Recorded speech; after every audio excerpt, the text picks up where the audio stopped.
Hallelujah. Glory to God. Glory to God. Today is Sunday. It is the Lord's Day.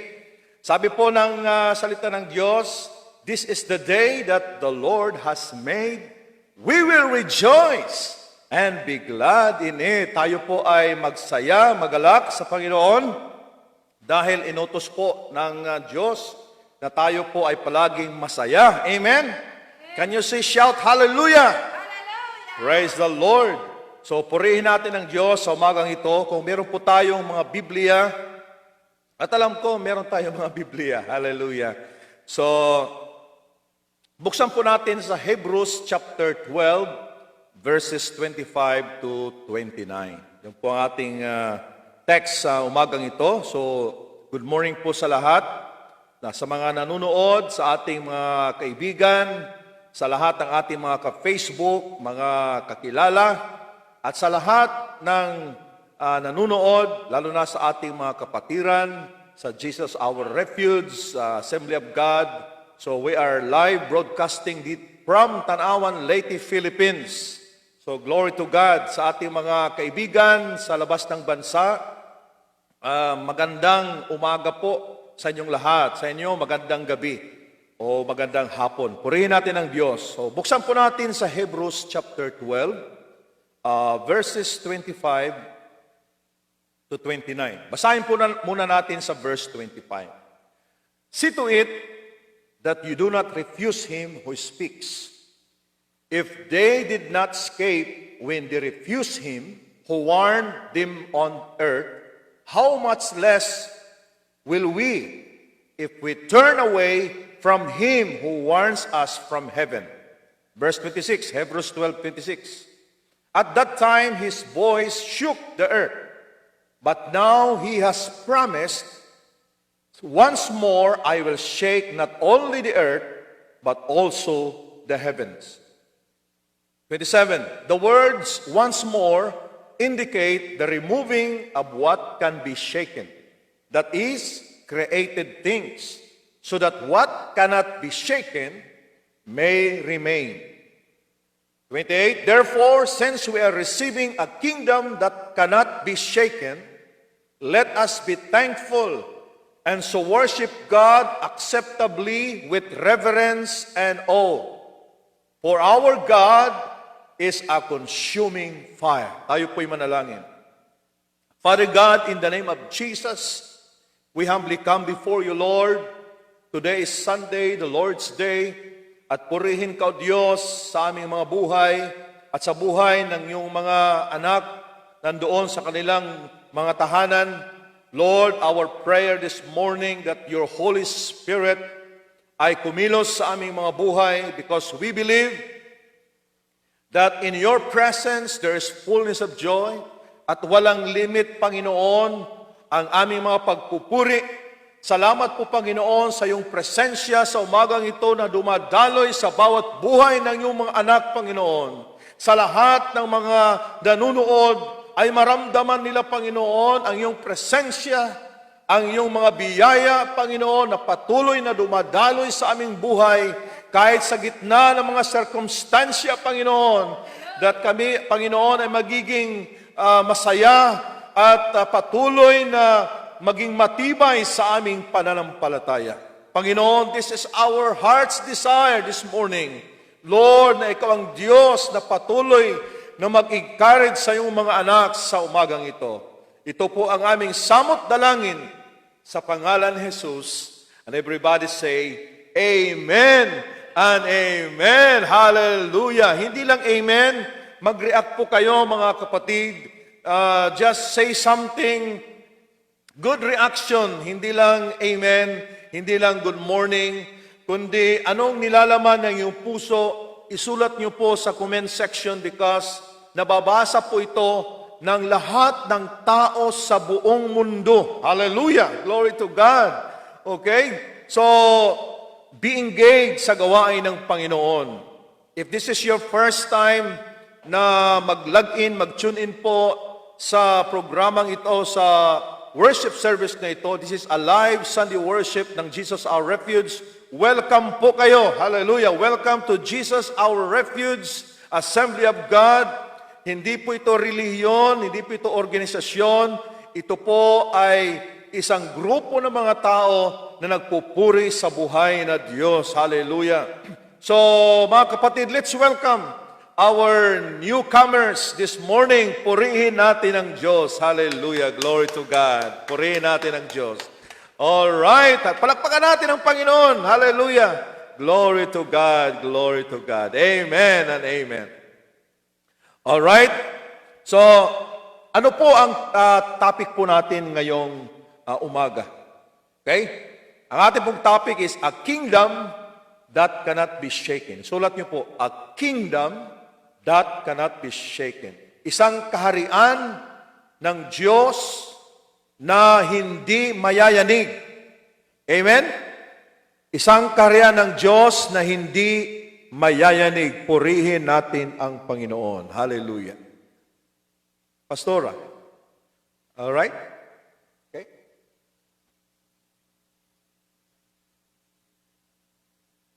All right? I-adjust lang po natin sandali. Naririnig niyo po ako, mga kapatid, mga kaibigan? Naririnig niyo po ako? All right. Okay. So kung hindi ako naririnig, ano lang kayo, mag-comment. Okay. Naririnig, Pastora? All right. Okay. Praise the Lord. A kingdom that cannot be shaken. Sabi po doon sa verse 28, since we are receiving a kingdom that cannot be shaken. Ibig sabihin, mga kapatid, na tayo po ay merong kaharian ng Diyos na ibibigay ng Panginoon sa katapusan ng sanlibutan na hindi mayayanig. A kingdom that cannot be shaken. Alam natin, mga kapatid, that regardless of the situations today, God has promised a kingdom that cannot be shaken, which He will establish after this earth will be abolished. Alam nyo, sinulat po sa Biblia na ang lahat ng mga bagay dito sa mundo, okay, living and non-living things will be abolished by fire. Yan po ang katapusan ng mundo. Pero hindi pa tayo nandoon sa katapusan ng mundo. Papunta po tayo doon. Alam natin ang mga signs ng nalalapit na pagkatapos ng mundo. Ito nga ang ating mga live broadcast. Sabi po ng Biblia doon sa Matthew 24, this gospel shall be preached into all nations as a testimony, isang patutuo. And sabi ng Biblia, kapag ito ang Ebanghelyo ay patuloy na ipahayag sa buong mundo, then the end will come. So isa sa mga tanda ng nalalapit na pagdating ng Panginoon at sa katapusan ng mundo ay ang laganap na pag-share ng salita ng Diyos. Walang panahon sa history ng tao na ngayon lamang nangyari na ang lahat ng mga tao ay nagpipreach ng salita ng Diyos. So, meron pong magandang idinulot ang pandemic dahil lahat ng tao ay nandoon sa bahay, walang trabaho, at ang kanilang inaatupag lamang ay ang cellphone, laptop. Kaya itong pagkakataon to share the gospel of Jesus Christ. Kaya kung ikaw ay nakatune in sa ating live Sunday worship, nagpapasalamat ako na hindi ito aksidente na nandito ka. Glory to God. So welcome to Jesus our refuge. Kaya mga kapatid, sa panahon ngayon, God is preparing His people to become serious enough in their relationship with God. Gusto ng Diyos na tayo maging seryoso sa ating paglilingkod sa Panginoon. Otherwise, you will be left behind, maiiwan ka sa pagdating ng ating Panginoon. Ang tanong ngayon, how we should live now upang ito ang mag-determine sa ating future. How we live today will determine your future. Yan po ang tandaan natin. Kung paano ka namumuhay ngayon, yon ang mangyayari sa hinaharap sa ating buhay. So, hindi po tayo makakaasa ng isang magandang kinabukasan kung ang buhay natin ngayon ay hindi tayo namumuhay ayon sa kalooban ng Panginoon. So sa ating binasa mga kapatid, sa Hebrews chapter 12 verse 25, sabi po sa verse 25, see to it that you do not refuse him who speaks. Siguruhin mo na hindi mo igsasalikway. Sa wari-waray pa yung igsasalikway. Ano sa Tagalog? Ate Beck, yung igsasalikway. Huwag mong itatakwil. Okay? Ano man nasasabihin ni Lord sa iyong buhay. Dahil sa panahon ngayon, ang Diyos ay nangungusap sa puso ng mga tao. Ikaw man ay seryoso sa paglilingkod sa Diyos o hindi, ang Diyos ay nangungusap. So ang tanong ngayon, how we should live today? Because God has promised a kingdom that cannot be shaken. Ang ating mundo ay maabulis. There would be a time that our earth will be abolished by fire. Pero sabi ng Bible sa Revelation 21 verse 1, God will bring down a new heaven and a new earth. Hallelujah! Kung saan tayo ay maninirahan habang buhay na puno ng kapayapaan, puno ng katuwiran. Hallelujah! So ang number one na gagawin natin upang tayo ay mamuhay ayon sa kalooban ng Panginoon, because God is preparing a kingdom that cannot be shaken. Sa verse 25, sabi doon na siguruhin mo, see to it that you do not refuse Him who speaks to you. So ang una po, you must obey Him whenever He speaks. Kailangan ikaw ay sumunod sa Diyos sa panahon na Siya ay nangungusap sa iyong puso. Don't refuse God if God is speaking to you personally. Okay? Balikan po natin ang verse 25. If they did not escape, pinag-uusapan dito yung mga Israelites sa panahon ni Moses. If they did not escape when they refused Him, who warned them on earth, how much less will we, if we turn away from Him who warns us from heaven? Kung ang mga Israelites noong unang panahon, when they heard the warnings of God, at hindi sila naka-escape sa punishment ni Lord, tayo pa ngayon, if we turn away from Him who warns us from heaven. Lahat ng mga nakikita natin sa mundo, this pandemic, itong nangyayari sa sanlibutan, mga earthquakes, mga civil wars, mga pangyayari sa buong mundo na nangyayari ngayon, they are warnings from heaven. Ito ay mga warning ng Diyos sa lahat ng tao na tayo ay bumalik na sa ating paglilingkod sa Panginoon. Otherwise, may iwan tayo, masasama tayo sa paglipol, sa pag-abulis ng Diyos sa sanlibutan. Lilinisin ng Diyos ang sanlibutan sa pamamagitan ng apoy, according sa sulat ni Pedro sa New Testament. Alright? So ang number one, how should we live today? You must obey God whenever He speaks.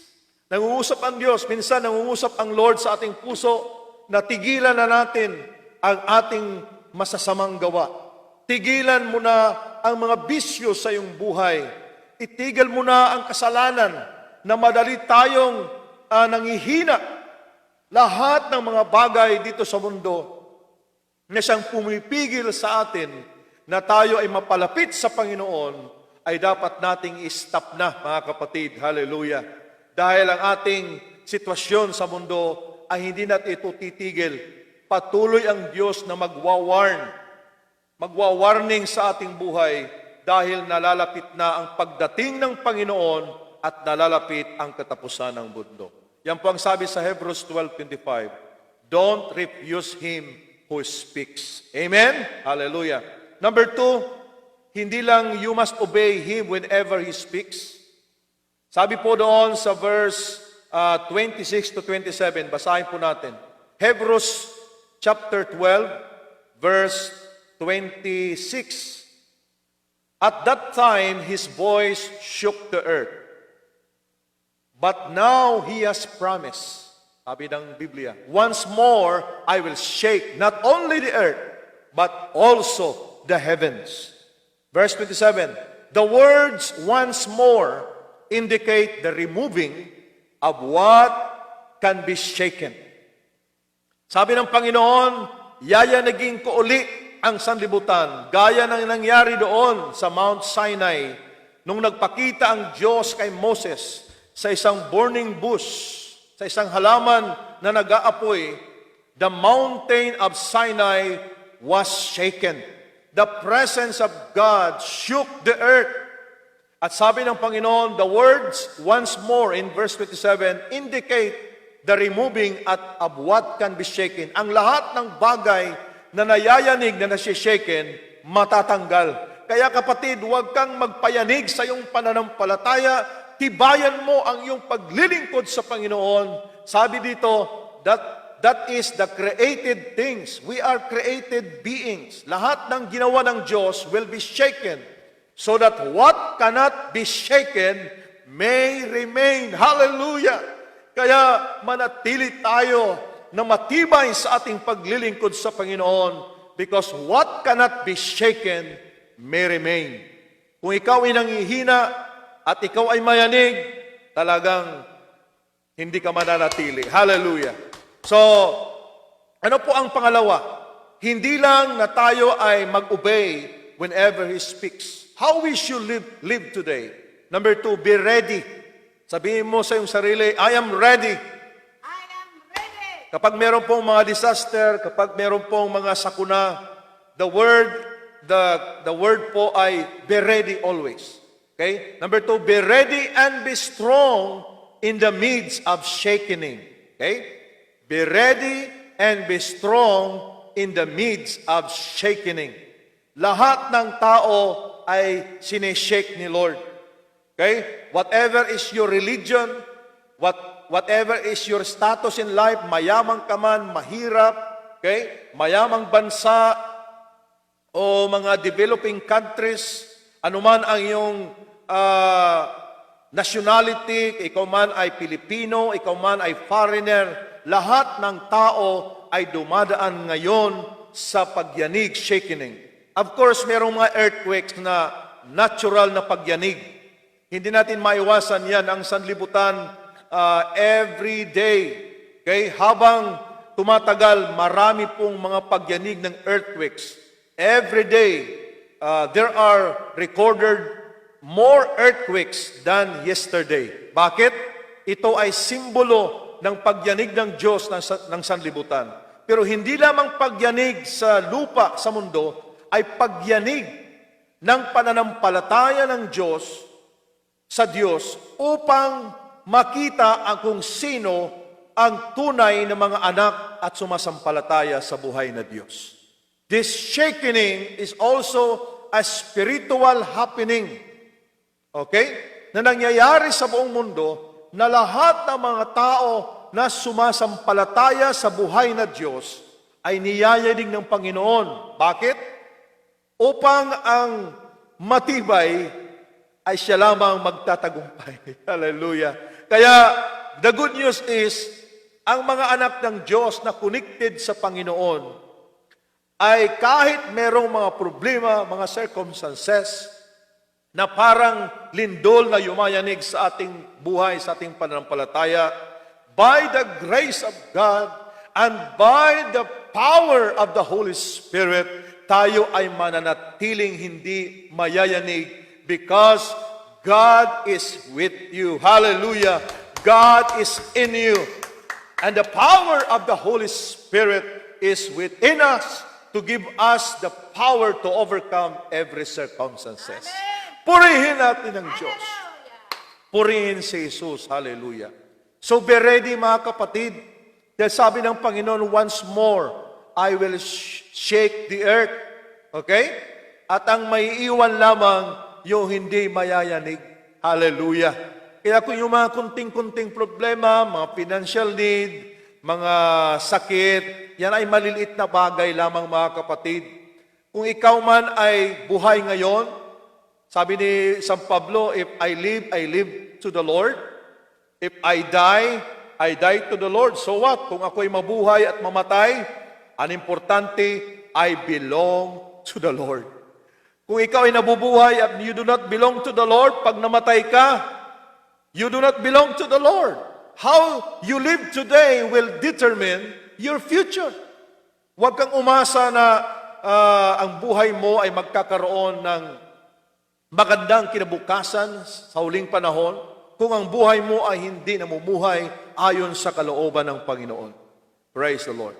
Yan po ang number 2. So una, how we should live today, you must obey Him whenever He speaks. And number 2, be ready and be strong in the midst of shaking. Dahil marami pang mangyayari sa mundo. Although ang mga anak ng Diyos, we are protected by God, but we are not exempted to experience these shakenings na mangyayari sa buong mundo. At ang pangatlo, how we should live today, sa verse 28, Hebrews 12:28, basahin po natin. Therefore, since we are receiving a kingdom that cannot be shaken. Mga kapatid, ito ay future, but the moment you accepted Jesus Christ as your Lord and Savior, the kingdom of God is already in you. Kung ang hari ng mga hari ay nandyan na sa iyong puso, ang kaharian ng Diyos ay nasa iyo. Pero sinasabi dito sa verse 28, God will establish His kingdom for eternity that cannot be shaken. Wala nang mga sakit, wala nang mga sakuna, wala nang mga problema, wala nang kamatayan. And we will be living in this kingdom that cannot be shaken for million and million of years, for eternity. Mamumuhay ka kasama ang Diyos habang buhay. Ano po ang sabi diyan? Therefore, since we are receiving a kingdom that cannot be shaken, let us be thankful. So ang pangatlo po, be thankful to God in all circumstances. That's the way we should live today. Maging mapasalamaton ka, Diyos, hatanan na imo kinabuhi. Do not murmur. Huwag kang magreklamo sa Diyos kung ikaw ay walang pera o nagkukulang. Parang sinisisi mo si Lord, Lord, ba't ganito ako? Mabait naman ako, kapatid. Mabait ka man, anak ng Diyos, o katamtaman lang. O ikaw may nangihina, lahat tayo ay dumaranas ng mga circumstances. So don't give up. Be thankful to God. Sabi po ng 1 Thessalonians 5:18, in all this situation, all these things, okay, give thanks. In the midst of circumstances, give thanks, for this is the will of God. Ito ang kalooban ni Lord. Nagpipray tayo, Lord, anong kalooban mo sa akin? Naghihirap ako, Lord. Pero kung mga problema, alam niyo ang kalooban ni Lord, smile. Just relax and rejoice in the Lord always. Woo! Hallelujah! Rejoice in the Lord always. Hindi dahil wala tayong pagsimba, manghihina ka. Pagkagutiya, iti mo pagtuo. Iti mo nga yung pag-alaga na Diyos kung nasimba ka lang kung Domingo. Hallelujah, no! O nadadasig ka lang kay may simba. Tapos kung walang simba, naluluya ka, nababackslide. Nasaan ang iyong pananampalataya sa Diyos? Dahil darating ang panahon, makinig po kayo. Ito ang impression ni Lord sa aking buhay. Darating ang panahon na wala na tayong pagsisimba, physical gathering, at wala na rin mga online live Sunday worship. Ano mangyayari sa'yo? Kahit nga pag-online, hindi ka maka-open sa iyong cellphone. Wala kang pan-load. Pero kung pag-Facebook, mag-email, maglaro, online, merong budget. Pero para sa Panginoon, walang panahon. Ang may iba nga na click, online Sunday worship, at nalalaman yan ni Lord. Tapos, magkiklik doon naman sa Netflix o di kaya sa YouTube, manonood. Ngayon, sa mga oras na ito, maraming tao nagkiklik sa ating live Sunday worship and they will exit. Kung ngayon nga online worship ay hindi ka maka-stay sa pakikinig ng salita ng Diyos, how much more kung wala na tayong online Sunday worship, wala nang mga fellowship sa mga simbahan. Ano ang mangyayari sa iyong buhay? Dahil ngayon, habang meron pang pagkakataon to share the gospel of Jesus Christ online, mga kapatid, nagpapasalamat ako sa ating mga kapatiran sa Panginoon na merong mga nagla-live from 8 o'clock to 9 sa kanilang family devotion to share the Word of God, to share the good news of Jesus Christ sa lahat ng kanilang mga kaibigan, sa lahat ng kanilang mga mahal sa buhay. I praise God for that. Dahil meron pa tayong pagkakataon, pero darating ang panahon na hindi ninyo maririnig si Pastor Joel na nagpipreach sa Facebook online. Dahil i-restrict na ng mga authorities na wala na tayong mga online Sunday worship. I believe this is an impression from the Holy Spirit. Kaya itong panahon ngayon, huwag kang i-exit. Huwag kang i-exit. If you click this online worship, stay in the presence of God. Amen. You stay. Otherwise, yung ating attitude ay hindi po kalugod-lugod sa harap ng Diyos. I know. Sabi ng isang Amerikano na pastor, tumawag sa akin, sabi niya, Pastor Joel, there's a sad news in America. Why? Yung mga churches na hindi na pinapayagan mag-gather sa simbahan, tapos yung pastor ay hindi na magpipreach, hindi na nag-online, sabi niya, wala nang simbahan kapag mag-normal bumalik ang mga Christian sa simbahan, wala nang sisimba. Bakit? Nandoon na sila sa malalaking simbahan, sa online live worship kasi maganda ang banda, maganda ang music, okay? Tapos maganda ang kanilang signal, pero we tried our best to reach out our brothers and sisters in the Lord na kahit kami ay nagpupuyat, kahit kami ay hindi madali pag-prepare ng ganitong setup, mga kapatid. Kaya huwag kang i-exit, please. Dahil kapag mag-exit ka, hindi mo maririnig ang good news ng Panginoon. Hallelujah. Glory to God. So, yan po ang pangatlo. Ang una po, how we should live today, you must obey Him whenever He speaks. Number 2, be ready and be strong in the midst of shaking. Maging handa tayo at maging malakas ang ating pananampalataya sa gitna ng mga pagyanig ng Diyos.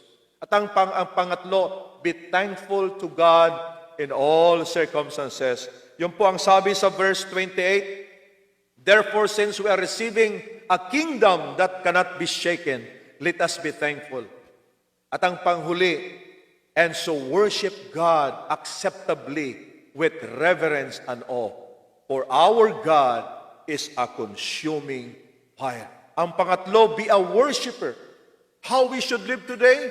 Ang pang-apat, ito ang panghuli, be a worshiper of the true God with fear, with respect. The word fear means with reverence, with respect of God. Kapag ikaw ay nakapasok ngayon at lumalabas ka, wala kang respeto sa presensya ng Diyos. I tell you, lalong-lalo na sa ating mga kapatiran, naghahanap ka ng magandang live, naghahanap ka ng magandang live worship. Pero kapag ikaw ay nandito, stick to your church. Kung saan ka masaya, doon ka. Huwag kang palipat-lipat ng channel. Hallelujah! Our channel ay dito po. Amen? Hallelujah! Be a worshiper of the true God with fear. Be a worshiper even in online worship. Hindi lang dahil walang simba, nangihina ka na, maluya ka na, tapos waray pakwarta, waray na. O ba't hindi ka nag-online worship, sumama? Kasi waray load. Kapatid, yung walang load, hindi po yan dahilan. Hallelujah! Yung mga taong, mga hindi sumusunod sa Panginoon, they spend money just to advertise their product. Yung mga timeline nila, maraming mga produkto, maraming mga nonsense, yung mga post, walang salita ng Diyos. It's about time for the body of Christ, for the Christians to post the Word of God in the social media, mga kapatid. Because we still have the time. We still have the opportunity. Sabi ng Biblia, redeeming the time for the days are evil. Pahimulsing ini. Okay? Gamitin natin ang pagkakataon na panahon na ito na i-share ang salita ng Diyos kahit sa mga oras na ito. I-share mo, alam namin kung sino nag-share sa kanilang timeline. Hindi. Ayaw nilang makarinig ang kanilang mga kaibigan. But for those who share this broadcast, glory to God, God will reward you with His blessing. Hallelujah. Sa lahat ng nag-share ng live broadcast na ito, ay sigurado ko pagpapalain ni Lord. Hallelujah! Can you say amen to that? Hallelujah. Sabi po ng Biblia, our God is a consuming fire. Lahat ng mga bagay dito sa mundo ay masusunog. Ang may iwan lamang ay ang mga anak ng Diyos. Hindi tayo masusunog. Bakit? Because you are covered, you are protected by the blood and the righteousness of Jesus Christ. Masunog man ang lahat ng mundo. We have an armor of Jesus Christ. The blood of Jesus. Katulad na nangyari sa Exodus, doon po sa Egypt, nang nagkaroon ng judgment ang Panginoon, lahat ng mga firstborn sa lahat ng mga tahanan ay mamamatay, mula sa mga hayop hanggang sa mga tao. Nag-iiyakan ang mga bahay ng mga Egyptians, pero ang mga bahay ng mga Israelites, that they have put the blood, the shed blood, galing sa tupa na inihaw nila. Sa gabing yon, masaya sila sa loob ng kanilang tahanan. Walang nangyaring kamatayan. They were protected by the blood of the Lamb.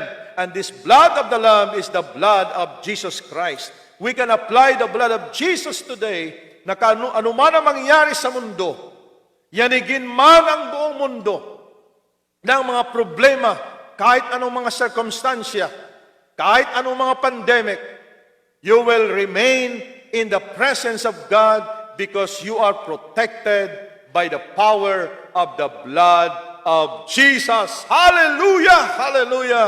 Thank God for the blood of Jesus. Hallelujah! Kung wala ang dugo ni Jesus, ay hindi tayo magtatagumpay, mga kapatid. Hallelujah! And this is my conclusion, mga kapatid. Receive the kingdom that cannot be shaken. It means na tayo maghanda sa panahon ngayon. Jesus said, truly, truly I say to you, unless you receive the kingdom of God like a little child, you will never enter it. Sinasabi ko sa iyo ang katotohanan, sabi ni Jesus, kung hindi mo tanggapin ang kaharian ng Diyos katulad ng isang maliit na bata, hindi ka makakapasok nito. Di ba simple lang, mga kapatid? Anong ibig sabihin ng isang little child? It means you humble yourself and recognize that you can't make a place for yourself to stand. Hindi ka makakatayo kapag mayanig ang buong sanlibutan. Wala pong shortcut sa buhay. And make the future what it needs to be. Sasabihin mo, okay lang yan, doon na lang ako kung malapit na. Hindi po. Walang tao na nakasiguro sa buhay niya. You must humble yourself like a little child. You recognize that there's a Father in heaven. At nakikita natin ang kanyang regalo through His Son, Jesus Christ. Forgiveness and hope of everlasting life. At ang kaharian na hindi masishaken. So, just extend your hand to God. Okay, raise your hand to God and say, Lord, salamat na kahit ako'y makasalanan, binigyan mo ako ng karapatan na tanggapin ang kaharian ng Diyos sa huling panahon na ibibigay mo na hindi mayayanig. And this is now my portion. Ito ang aking regalo sa iyo forever and forever. Kaya sa lahat ng ating mga kaibigan, sa lahat ng gustong masiguro ang kaniyang future, this is how you live today. You must obey Him whenever He speaks. Sumunod ka sa Panginoon. Number 2, be ready and be strong in the midst of shaking. And number 3, be thankful to God in all circumstances. Magpasalamat ka sa Diyos, hindi murmurings. Magpasalamat ka sa Panginoon sa lahat ng maganda at hindi maganda na nangyari sa iyong buhay dahil naghihimal ang Diyos sa mga taong mapasalamat. And lastly, be worshiper of God, of the true God, with fear and respect. Humble yourself before the Lord, and He will lift you up at due time. Tayo pa'y manalangin. Sabi po ng Biblia, kung hindi mo pa tinanggap si Jesus sa iyong puso bilang Panginoon at tagapagligtas, the Bible say, you are lost forever. At ang hadlang, isa lamang ang hadlang kung bakit, kaibigan, ay hindi tayo makakatanggap ng kaharian that cannot be shaken, and that is sin. Sabi ng Romans 3:23, for all have sinned and fall short of the glory of God. Lahat tayo nagkasala. Walang tao na walang kasalanan. Romans 6:23, ang kabayaran ng kasalanan ay kamatayan. Subalit ang regalo ng Diyos ay buhay na walang hanggan. Hallelujah! Sa pamamagitan ni Jesucristo, hindi po relihiyon, hindi po grupo, hindi organisasyon ang makapagligtas sa ating buhay, kundi ang Panginoong Jesucristo. If your heart is desiring a new life today, accept Jesus Christ. Ang tatanggapin mo ay hindi grupo, hindi relihiyon, kundi si Jesucristo. Sabi ng Biblia, sabi ni Jesus, ako'y kumakatok sa pintuan.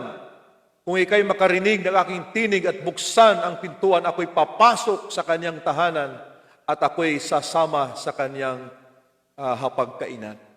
Jesus will come to your life and your life will never be the same again. So, sumunod ka sa panalangin na ito, kaibigan, kapatid, upang manumbalik ang iyong bagong relasyon sa Diyos. Let us pray. Panginoong Hesus, nagpapasalamat ako sa iyong mga salita. Patawarin mo ako sa lahat ng aking mga kasalanan. Panginoon, hugasan mo ang aking puso ng iyong mahal na dugo. Linisin mo ako, Panginoon, sa lahat ng aking mga kasalanan.